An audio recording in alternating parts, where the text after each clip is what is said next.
आणल्यानंतर उर्वरित शेतकऱ्यांना पाईप देणे, मोटर देणे, भरपूर सहकार्य सहकारामार्फत केलं. कारखान्यानं पाणी दिलं, सहकार्य केलं. भालेराव वशील पाणी निघालं, समजा आपण झालं. आम्ही मालगावचे रहिवासी असून भालेराव वस्तीवरचे रहिवासी आहे.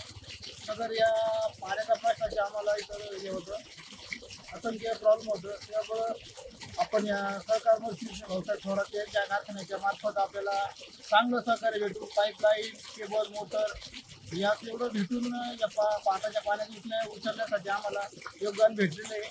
तरी आम्ही शेतकरी समाधानी झालेले आहे. आणि मालर गावचे रहिवासी साखर कारखाना नामदार बाळासाहेब थोरात यांचे आपण चांगल्या प्रकारे आभार मानून त्यांनी आपल्याला एवढे मोठं सहकार्य दिल्याबद्दल त्यांचे सगळ्यांचे आभार आहेत.